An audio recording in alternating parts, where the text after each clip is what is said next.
Assalamualaikum warahmatullahi wabarakatuh. Bismillahirrahmanirrahim. Alhamdulillah wassalatu wassalamu ala Rasulillah wa ala alihi wa sahbihi ajma'in. Amma ba'du. InsyaAllah pada pagi ini kita sambung kembali bacaan kita dari surah Al-Baqarah. Dan insyaAllah pada pagi ini kita baca dari ayat yang ke-233 muka surat 37.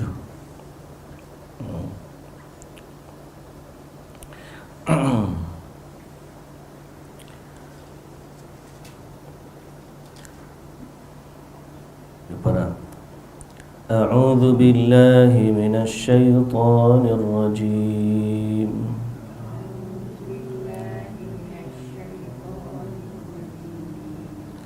Bismillahirrahmanirrahim.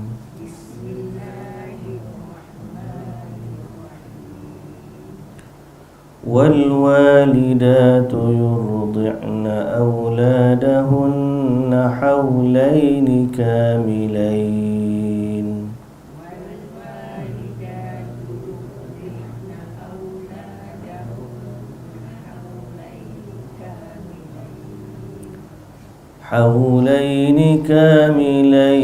لمن أراد أن يتم الرضاعة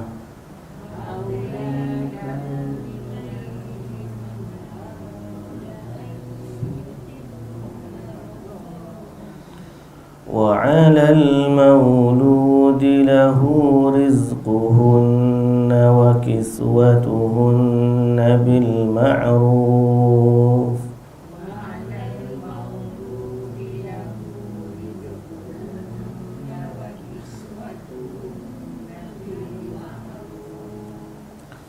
لا تكلف نفس إلا وسعها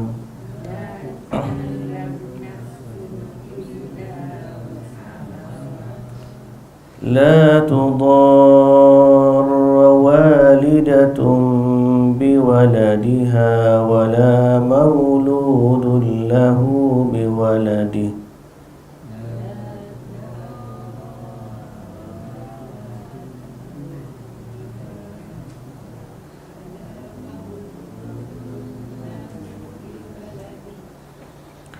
وعلى الوارث مثل ذلك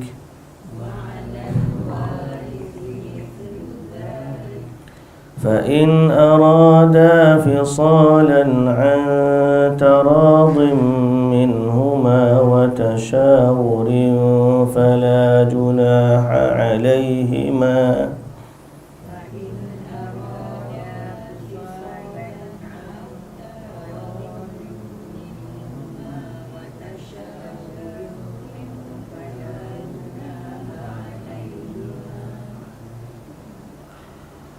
وإن أردتم أن تسترضعوا أولادكم فلا جناح عليكم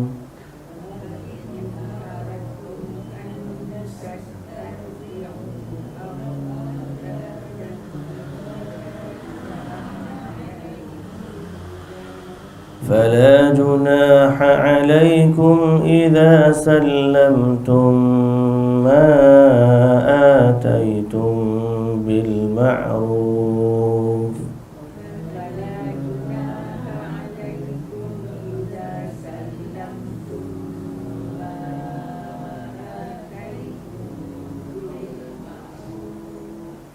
واتقوا الله واعلموا أن الله بما تعملون بصير.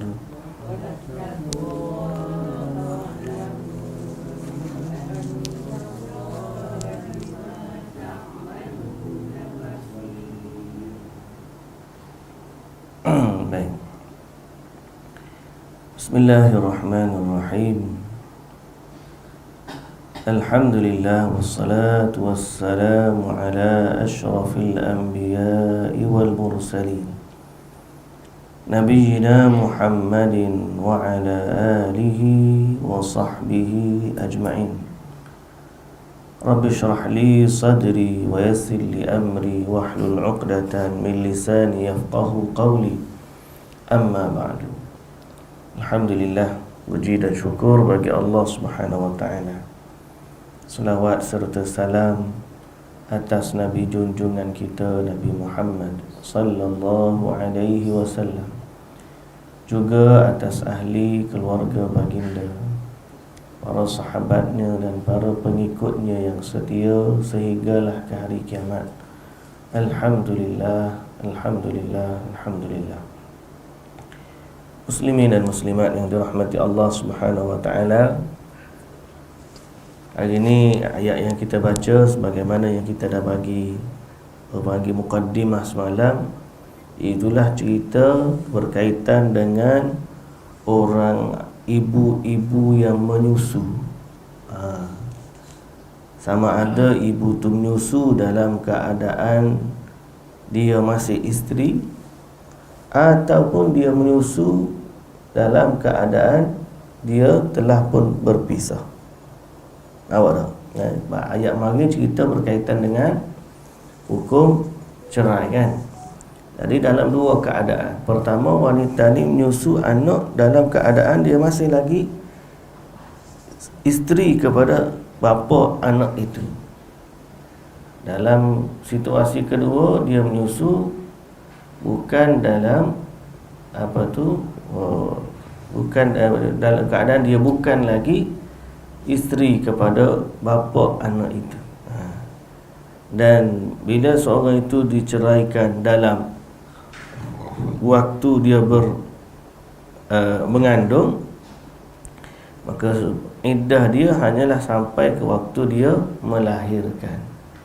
Bila dia habis melahirkan, habislah iddah dia kan. Karena maksud dan tujuan iddah itu adalah bara'atul rahim, menyucikan rahim. So, bila dah bersalin, memang bersihlah rahim dia lah, tak ada lagi keraguan. Andai dia kahwin selepas itu akan bercampur nasab dengan suami yang sebelumnya, tak ada lah. Jadi wanita yang menyusu ni dua keadaan, sama ada dia masih isteri ataupun dia bukan lagi isteri.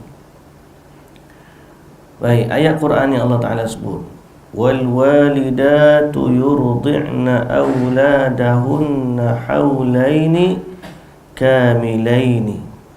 Dan ibu-ibu hendaklah menyusukan anak mereka selama 2 tahun genap. Ibu-ibu hendaklah menyusukan anak dia selama 2 tahun genap. Ini adalah irsyad, panduan daripada Allah kepada ibu-ibu, agar ibu-ibu menyusukan anaknya sesempurna penyusuan. Dan yang sempurna penyusuan itu, kata Allah, 2 tahun. 2 tahun. Jadi kalau nak jaga betul-betul, 2 tahun pertama tu nyusulah.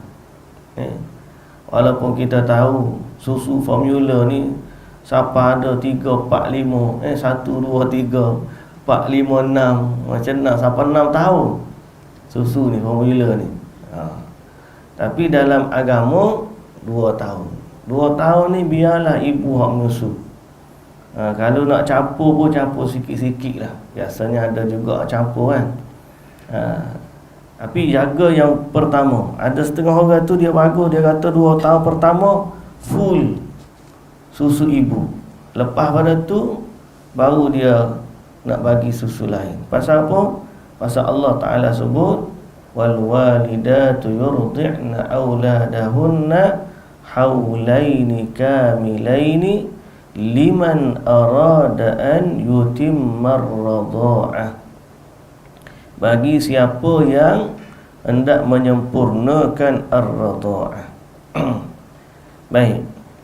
Berdasarkan ayat ini juga terbitlah satu hukum itulah hukum anak susu. Kalau tiba-tiba yang menyusukan dia itu bukan ibu dia, dia pergi menyusu dengan orang lain, orang lain yang kebetulan masa tu ada susu, maka dia dikira anak susuan orang tu, dengan syarat dia menyusu dalam 2 tahun yang terawal ni. Sebab Allah sebut ibu menyusukan anaknya 2 tahun. Jadi apabila anak tu menyusu dengan orang lain, dalam tempoh 2 tahun itu dia jadi ibu tu jadi ibu susu. Dan ibu susu ni hukum dia sepertilah ibu kandung. Ma yahrumu minar radha'ah ma yahrumu minan an-nasab, gitu dulu. Atau kama qala Nabi sallallahu alaihi wasallam, mengharamkan apa yang diharamkan oleh susu, mengharamkan susu apa yang diharamkan oleh nasab. Maknanya hukum dia lepas daripada tu, dia jadi adik-beradik susu. Tetap tak boleh kahwin dengan mak dia, mak susu, adik-beradik susu, tak boleh kahwin lah. Sebab dia dikira anak susuan. Tapi dengan syarat apa dia? Syarat dia menyusu dalam tempoh 2 tahun. Dalam tempoh bayi itu 2 tahun. Berapa kali menyusu? Ada yang kata 7 dan ada yang kata 5. 5 tu mengikut berdasarkan satu hadis Aisyah radhiyallahu anha, bahawa jadi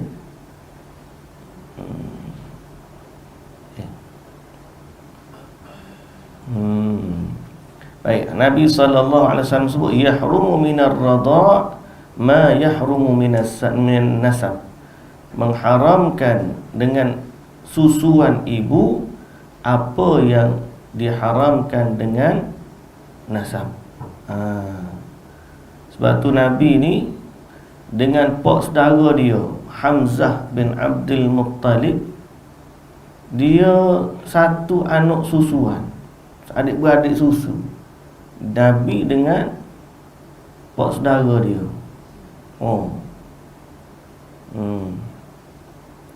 Baik. Jadi dalam hadis Aisyah radhiyallahu anha, kata Aisyah radhiyallahu anha, pertama sekali turun daripada Quran 10 kali susuan. Kemudian dinasahkan dengan 5 kali susuan, dan Rasulullah sallallahu alaihi wasallam wafat, dan itulah yang dibaca dari Al-Quran, iaitu syarat 5 kali susu. 5 kali susu ni susu yang macam mana? Susu yang kenyang. Susu yang kenyang. Maksud susu kenyang ni, dia minum sampai dia puas, dia pun lepaskan susu tu, dia pun tidur. Contoh budak biasa macam tu kan, dah kenyang tidur lah budak. Maknanya dikira sekali susuan ialah susuan yang dia kenyang. Bukan kali-kali 2 kali dia isap, lepas tu dia tak kenyang, tu tak kira lagi. Dia kira 5 kali susuan yang mengenyangkan budak tu. Itu syarat dia. Syarat pertama, susuan tu berlaku dalam tempoh 2 tahun pertama si bayi. Syarat yang kedua, kena 5 kali susuan yang kenyang. Kalau dia menyusu umur 3 tahun, budak tu tak butuh susu lagi. Umur 3 tahun dia menyusu, maka dia tidak jadi adik-beradik susu, tak jadi anak susu. Dan ini juga menunjukkan betapa besarnya peranan susu pada awal kelahiran. Besar. Jadi kena kempen betul-betul lah. Memang ada pun kerajaan kempen susu ibu ni. Tapi ada orang dia kata susu dia tak keluar. Ada orang dia memang tak nyusu anak dia. Ada juga sibuk lah, macam-macam nak payah lah. dan seumpama dengannya lah. So, tapi jelas menunjukkan kepada kita apabila Allah menyebut wal walidatu yurdi'na auladahunna haulaini kamilain, bila Allah sebut tempoh 2 tahun pertama dan Allah sandarkan perbuatan susu itu kepada ibu, pertama besarnya peranan ibu menyusukan anak, dan yang kedua besarnya fungsi penyusuan pada 2 tahun pertama, sehingga anak yang disusukan pada 2 tahun pertama hukumnya boleh jadi anak susuan, berbeza dengan yang lebih daripada itu. Pasal apa? Sebab 2 tahun pertama ni lah pertumbuhan tulang dia, daging dia, perkara-perkara yang membentuk karakter diri dia ni. Sama seperti waktu duduk dalam perut ibu. Jadi besarnya peranan ini. Baik.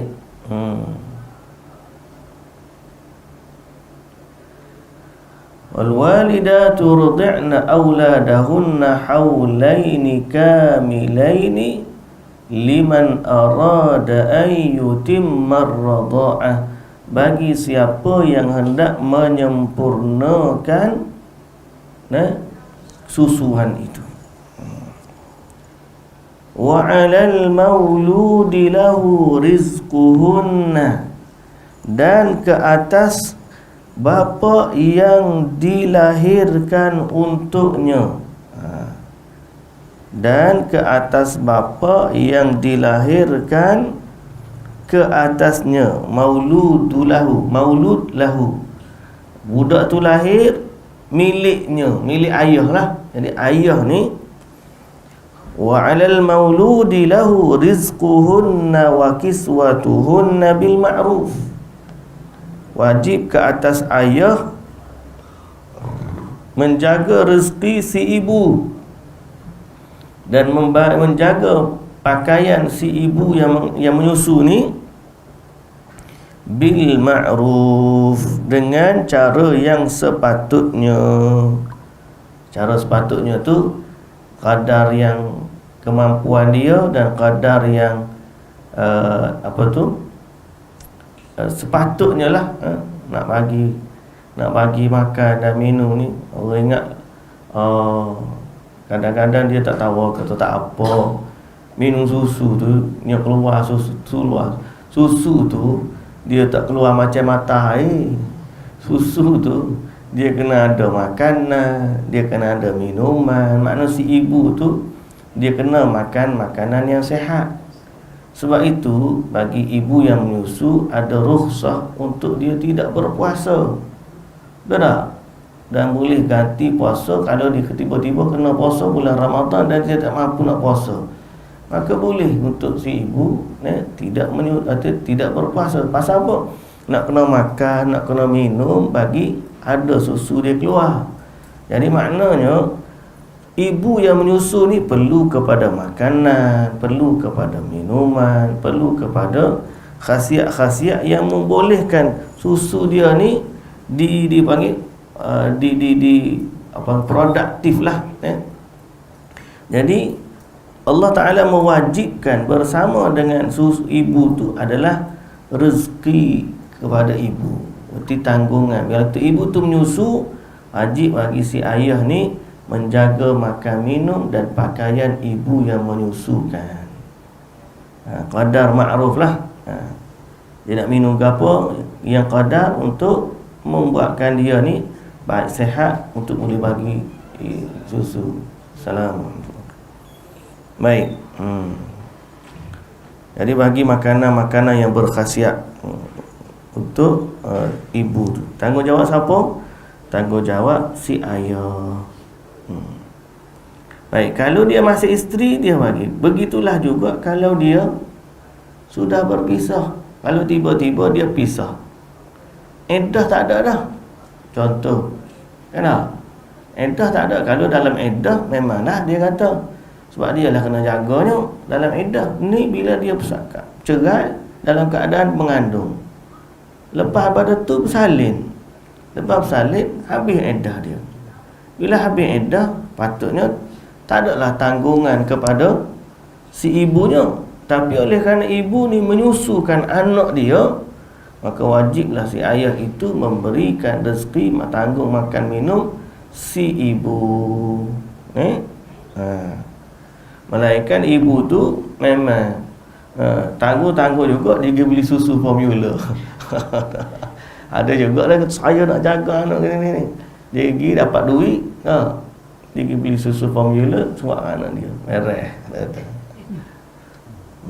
Tapi kalau gitu pun kena qadar ma'ruf lah. Beli susu pun, susu formula qadar ma'ruf. Makna ma'ruf ni dalam yang sederhana, kesederhanaan dia, kadar kemampuan dia. Sebab soal ni susu pun, kalau beli susu formula pun macam-macam harga dia. Jadi hak wajib tu kadar yang sepatutnya dan sederhana. Kalau dia nak mahal, tu cerita masing-masing bincang lah. Baik. La tukallafu nafsun illa wus'aha. Maksud dia la tukallafu nafsun illa wus'aha, dan tidaklah diberatkan seseorang melainkan menurut kemampuannya. Jadi bila Allah Ta'ala letak kewajipan pada suami atau si ayah untuk menjaga makan minum isteri dia ataupun bekas isteri dia yang menyusukan anak, tetap Allah kata sekali, letak satu ayat menjadi ayat pemutus antara suami dan juga isteri. Sebab kadang-kadang ada isteri ni menuntut lebih daripada kemampuan suami, dan kadang-kadang ada suami yang tak bagi nafkah seperti mana yang diperlukan isteri. Jadi Allah Ta'ala letak ayat pemutus, la tukallafu nafsun illa wus'aha. Dalam kewajipan itu tidaklah diwajibkan melainkan dalam kemampuan dia. Tiba-tiba si suami tu dia bukanlah orang yang senang rezeki dia. Kerja mungkin buruh, nak bagi makan diri sendiri pun dah tak mampu dah. Jadi dia bagi kadar yang dia mampu untuk isteri dia. Lepas tu minta doa lah kepada Allah Subhanahu Wa Taala agar Allah tambah rezeki dia. Dan dia, kalau dia bagi, mudah-mudahan Allah bagi pula rezeki kepada si suami dan seumpama dengannya. Dan isteri juga mungkinlah boleh juga membantu dengan cara dia makan perkara yang berkhasiat yang mungkin harga dia tak mahal, macam-macam kan. Tujuan dia kemaslahatan si anak ini. Jadi Allah letak tu supaya tak timbul kemudian hari orang yang kata asal dia menyusu anak, dia nak minta orang ni hari ni nak makan daging stik wagyu, dia kata. Pasal apa saya menyusu anak ni? Esok makan gapo pula? Esok nak makan benda-benda buah-buah. Buah gapo mahal ni? Tak saya makan buah mangga, buah gapo ni? Strawberry lah. Suami tu baru kena seminggu tu melengu. Dia kata aku pun tak makan setahun ni. Dia kata baik beli susu formula bubur. Jadi Allah Ta'ala kata la tukallafu nafsun illa wus'aha. Tidaklah seorang itu dibebankan melainkan dalam kemampuan dia. Dan ayat ni sebenarnya kaedah ni umum juga pada nafkah suami terhadap isteri dia. Dia memberi nafkah dalam kadar kemampuan. Sebab tu saya kata sebelum daripada ni, dia tidak ada nilai tetap, kadar kemampuan. Yang mana dia ada, Allah Ta'ala kata itulah yang dia jaga. Dia makan apa yang dia makan, dia pakai apa yang dia pakai, dia tinggal tempat dia tinggal mengikut kemampuan suami dan yang kadar yang ditetapkan. Dalam keadaan yang sama, Islam juga meraihkan kufu dia tu. Sebab tu dia kata kena kahwin ni ada syarat kufu. Kufu ni makna kalau dia biasa hidup tu dalam keadaan adik-beradik dia, biarlah lebih kurang tidak menimbulkan masalah setelah daripada perkahwinan. Baik. Setelah itu, la tudarra walidatum biwaladiha wala mauludun lahu biwaladih. La tudarra, dan janganlah seorang ibu itu menderita kerana anaknya, dan jangan pula menjadikan seorang bapa itu menderita kerana anaknya. La tudarra walidatum biwaladiha wala mauludun lahu biwaladih. Ay bi an tadfa'ahu anha litadurra abahu bitarbiyatihi, walakin laysa laha daf'uhu idza waladathu hatta tasqihi al-liba alladhi la ya'ishu biduni tanawulihi ghaliban, thumma ba'da hadha laha daf'uhu anha in sya'at, walakin idza kanat mudarrah li abihi fala yahillu laha dhalik kama la yahillu laha intiza'uhu minha limujarradi ad-dirari laha. Maksudnya, la tudarra walidatum biwaladiha wala mauludun lahu biwaladi. Tidak boleh seorang anak itu, seorang ibu, mana terjemah dia sikit, tidak boleh, janganlah menjadikan seorang ibu menderita kerana anaknya, dan janganlah pula menjadikan seorang bapa menderita kerana anaknya. Maksudnya apa? Apa maksud ayat tu?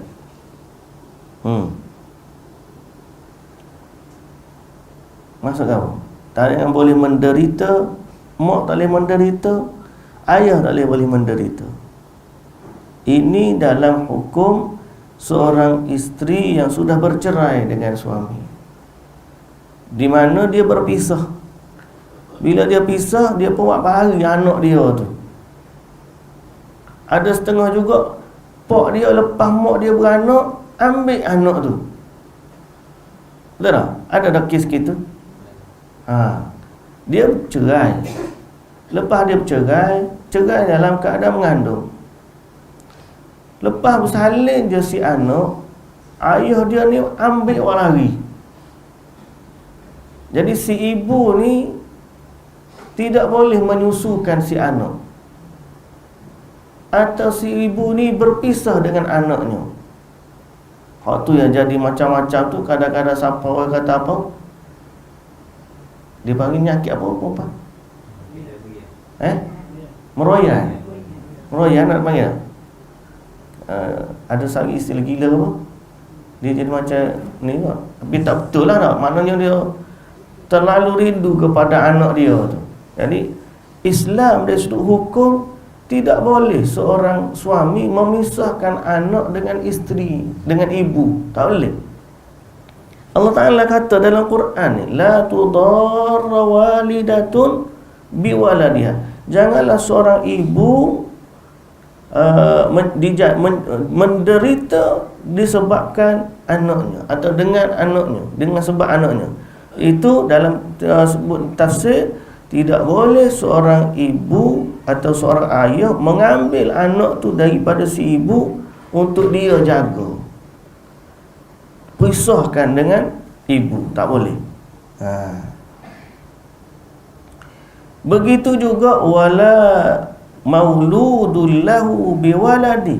Tidak boleh juga si ayah tu menderita dengan sebab anak. Mak pula ada juga, bila beranak, buat lari anak tu, tak nak bagi jumpa si ayah. Ada juga pesen lagu tu. Jadi dua-dua tidak boleh. Kenapa tidak boleh? Kerana Islam ni menjaga hak anak tu. Memanglah lah ni kita kata si ibu tu dia ada hak anak tu, si ayah pun ada. Tapi fikir balik, jangan fikir kita, fikirkan anak tu. Anak tu berhak untuk mendapat kasih daripada ibu ayah. Jadi Islam tak benar seorang ibu buat lari anak pisah daripada ayah. Sebagaimana Islam juga tak benar seorang ayah walagi anak pisahkan daripada ibu. Itu maksud dia, la tudarra walidatum biwaladiha wala mauludun lahu biwaladih. Kemudian sambungan lagi, wa 'alal warisi mithlu dzalik. Dan ke atas waris yang seperti demikian itu.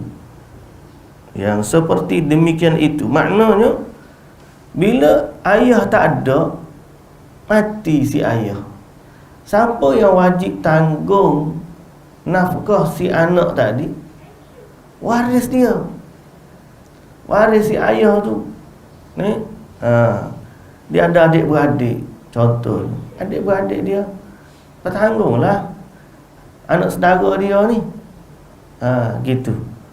Wa 'alal warisi mithlu dzalik, ay 'alaihi mithla ma 'ala walidi at-tifl min al-infaq 'ala walidati at-tifl wal qiyam bi huquqiha wa 'adami al-idrar biha.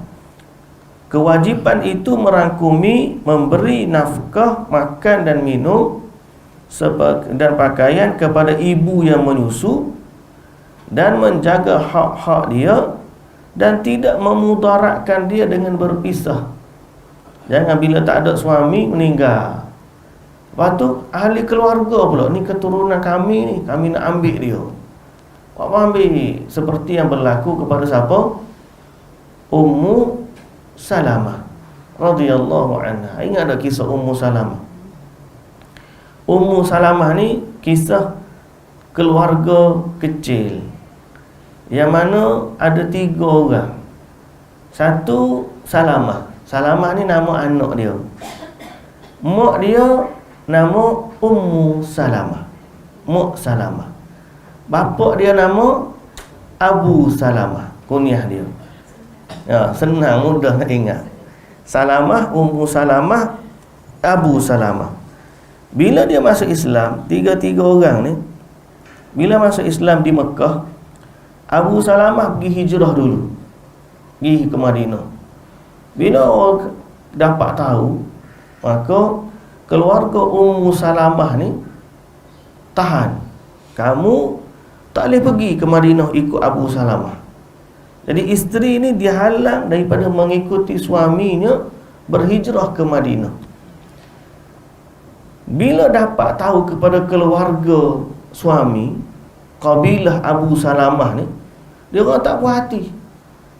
Dia kata, mana boleh mu tahan, itu tu anak dia tu keluarga kami, dia kata. Jadi kami ambil anak dia. 3 keluarga ni berpisah setahun. Abu Salamah duduk di Madinah, Ummu Salamah duduk Mekah dengan kabilah dia. Anak dia Salamah juga duduk di Mekah, kabilah ayah dia. 3 orang pisah.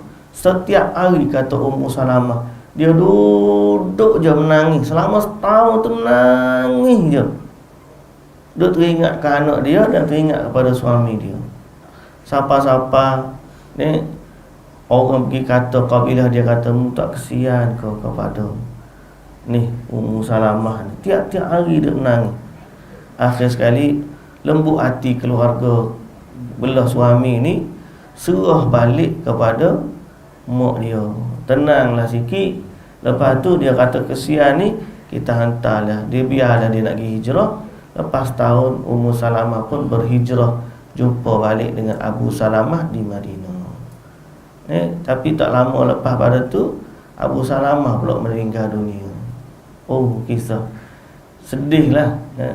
Tapi bila sedih dia, Nabi SAW kata, jangan sedih. Nabi ajar dia satu doa. Bila dia baca doa ni, insya-Allah Allah ganti yang hilang tu dengan yang lebih baik. Dia punyalah, kata Rasulullah, siapa lagi yang lebih baik daripada suami dia Abu Salamah ni? Nabi kata, bacalah doa. Qaddarallah, takdir Allah. Yang pinang dia lepas daripada tu Nabi SAW sendiri. Maka betul lah lebih baik daripada suami dia yang pertama.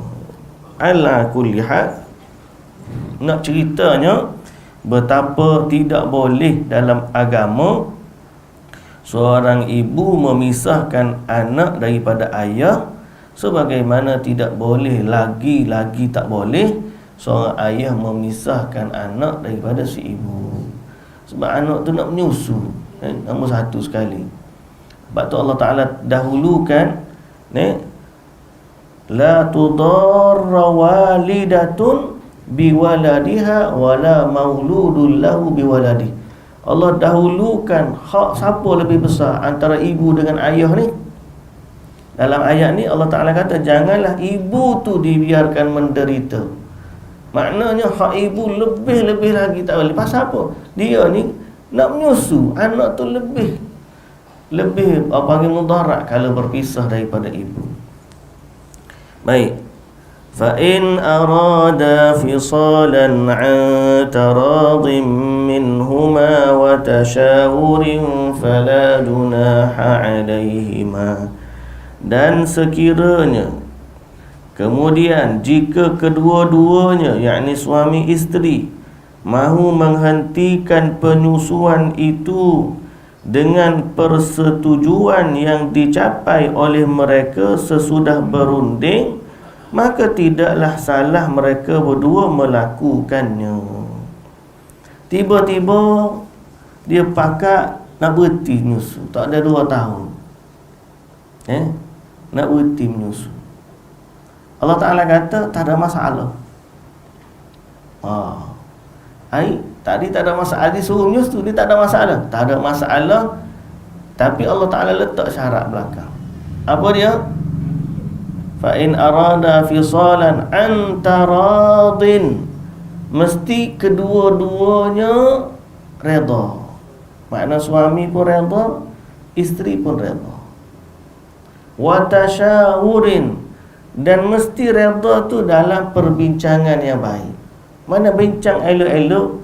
Kalau isteri kata dia tak boleh nak menyusu, susu dia tak ada dan sebagainya, atau dia tak boleh menyusu macam-macam lah, jadi minta suami dia ni pergi hantar untuk disusukan oleh orang lain. Ataupun bahasa kita tak ada susu orang lain tu, susu formula lah pak kita lah. Isteri kata saya tak boleh dah menyusu ni, tak ada susu ni. Dibenarkan, boleh. Tapi Allah letak panduan dia 2. Pertama, dua-dua suami isteri setuju. Yang kedua, mesti setuju tu dalam perbincangan, wa tasyawurin, bincang elok-elok sampai setuju. Disebut oleh Imam Mujahid, dia kata ini termasuk daripada keindahan agama. Imam Al-Thawri, disebut oleh Imam Al-Thawri, wa hadha fihi ihtiyatun lit-tifli wa ilzamin lin-nazari fi amrihi. Dan perkara ni bila Allah Ta'ala sebut, bukan sekadar tak nak menyusu je, Allah Ta'ala suruh ada redha kedua-dua dan bincang. Maknanya kerana melihat keperluan si anak, dan Allah Ta'ala suruh jaga betul-betul. Dan ini termasuk rahmat Allah kepada si anak, di mana dalam urusan si anak ni Allah suruh dua-dua ibu bapa tu bincang. Tak boleh seorangnya tiba-tiba mak dia kata dia tak seri nyusu, ayah dia boleh tengok, tak kena. Atau ayah dia kata tak boleh menyusu lah, mak dia kata tak apalah, biar dia nak nyusu juga. Jadi tidak boleh seorang itu menghentikan susu tu, melainkan dengan persetujuan ayah dan juga ibu secara bersama. Dan ini menunjukkan besarnya hak anak yang dilahirkan dan dijaga oleh agama Islam. Baik. Wala alaihi fi qabuliha minhu idza salimaha ujrataha al-madiyah billati ahsan wastarda'a liwaladihi ghairiha bil ujrati bil ma'ruf. Jadi makna bila dia setuju tu, maka fa in aradtum an tastardi'u auladakum fala junaha 'alaikum idza sallamtum ma ataitum bil ma'ruf. Dan tidaklah, dan sekiranya Dan sekiranya kamu hendak beri anak-anak kamu menyusu kepada orang lain. Islam satu ayat ni hukum dia penuh hukum. Pada satu ayat je, pendek-pendek je, tapi hukum keluar tu Masya Allah. Ni panggil Jawami'ul Kalim. Quran ni istimewa. Dia kata apa? Sekiranya kamu nak bagi anak kamu ni menyusu kepada orang lain, maka tidak ada salahnya. Tak ada salah. Tak ada salah bagi kamu apabila kamu serahkan upah yang kamu mau beri itu secara yang patut. Maka tak salah kamu beri kepada orang lain untuk menyusu anak kamu dan dibayar upah. Dan tidak salah juga seorang orang ibu yang menyusu, dia ambil upah untuk anak tu. Kalau tiba-tiba lah ni ibu ni dia tak ada susu, dan dia nak bagi susu ibu pada anak dia umur 2 tahun, dia tak nak bagi susu formula. Tengok-tengok ada orang lain yang boleh nyusu, sama ada keluarga ke ataupun orang lain lah, boleh saja. Tapi dia bagilah kepada orang yang elok-elok lah.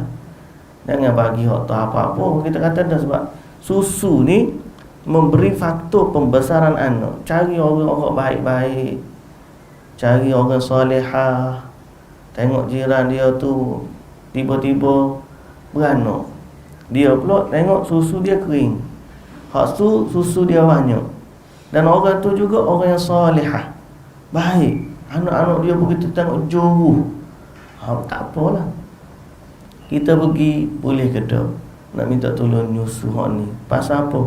Isteri dia ni tak ada susu, ataupun dia kata dia ni memang tak ada susu, dia nak bagi susu ibu, dia bayar upah kepada orang tu. Boleh tak boleh? Boleh. Tapi kena cari hak elok lah, cari hak elok. Pasal susu ni memberi faktor kepada pembesaran si anak ni. Dan anak dia hak seorang tu, jadilah adik-beradik susu, kena tanda. Zaman lah ni dia ada bank susu dia ni. Bank susu letak dalam hospital, bank susu dia bagi siapa. Ada tak tahu susu siapa. Jadi pening dia jadi. Jadi sepatutnya kalau betul-betul nak bagi, dia tanda, ni susu fulanah binti fulan. Jadi kalau dia bagi susu, ambil daripada susu ni cukup 5 kali kenyang, dia bagi tahu kepada tuan dia tu, anakmu ni tuan dia, ibu susu hak duduk dalam bank ni. Lepas tu nanti kamu besar, mu kena ingat, ni adik-beradik susu, mak susu kamu. Dia kena buat sistem gitulah nak jaganya sepatut. Cuma tak tahulah ni berlaku dah ke tak lagu tu. Ada ke lagu tu? Jadi kedak dia pakai bank susu, ikut susu siapa-siapa. Campur. Dia dah campur. Banyak tuan lah. Dia kira bank susu tu dia susu formula. Dia tak bagi dah susu ibu. Pasal isu tu kot tak tahu nak siapa. Baik. Jadi kalaulah seorang tu dia jumpa orang solehah, orang baik, boleh je. Dia kata nak ambil susu ni. Pasal melihat kepada panggil fadilat susu ibu tu. Kalau dia tak nak juga, dia bagi susu formula lah. Senanglah susu formula. Tapi sebenarnya pada susu ibu ada banyak sangat kelebihan yang tak ada pada susu formula tu. Sebab hal ni susu Allah Ta'ala buat. Bersamanya adalah macam-macam, bukan sekadar kenyang saja. Sebab tu hukum ni bukan kenyang. Kenyang tu sebab budak tu, tapi hukum lebih daripada tu, kerana dia memberikan pertumbuhan kepada si anak tu. Tak mau nak beri susu formula lepas tu lah. Lepas 3, 4, hak 3, 4, 5, 6 tu bagi. Hak 2 tahun tu jaga molek. Baik. Wattaqullaha wa'lamu annallaha bima ta'maluna basir. Dan bertakwalah kepada Allah, dan ketahuilah bahawa Allah senantiasa melihat apa yang kamu kerjakan. Baik, jadi bertakwalah kepada Allah dalam urusan ini. Sesungguhnya apa yang Allah Ta'ala perintahkan itu menjadi ibadat dan sebahagian daripada takwa. Jadi kalau ibu tu menyusu anak dia, besar tak pahala dia? Besar. So Allah Ta'ala kata di hujung ayat ni dia termasuk daripada takwa. Allah tutup padahal urusan susu ibu dia. Tapi penutup ayat ni Allah Ta'ala kata wattaqullah, bertakwalah kepada Allah. Kerana apa? Urusan ni adalah urusan perintah daripada Allah dan melibatkan ketakwaan. Jadi kalau seorang tu dia menyusu di atas sebab ayat ni dia kata Allah suruh aku menyusu, maka dia sedang melakukan ketaatan kepada Allah Subhanahu wa Ta'ala. Jadi dia bukan sekadar kita bagi anak kita makan kenyang, dia juga adalah salah satu daripada bentuk ketaatan kita kepada Allah Subhanahu wa Ta'ala. Dan setiap titis susu yang diberikan kepada anaknya bernilai pahala di sisi Allah Subhanahu wa Ta'ala. Dan setiap apa yang si ayah tadi diwajibkan memberi rezeki kepada ibu dan pakaian dia juga bernilai pahala di sisi Allah. Dan kita mengharapkan kebaikan dari Allah Subhanahu wa Ta'ala pada apa jua perbuatan dan pekerjaan kita. Semoga Allah Ta'ala memberkati kita semua. Wallahu ta'ala alam. Abidah ayat 233. Alhamdulillah. Maka kita sambung pada minggu depan. Tak ada kelas minggu depan, cuti sekolah minggu depan. Jadi kita sambung lepas cuti sekolah lah. InsyaAllah. Melainkan kalau ada nak kelas online kat kampung tu kita tengoklah. InsyaAllah. Wallahu ta'ala alam. Subhanakallahumma wa bihamdika asyhadu an la ilaha illa anta astaghfiruka wa atubu ilaik. Aqulu qawli hadha wa astaghfirullahal azim li wa lakum. Wassalamu alaikum warahmatullahi wabarakatuh.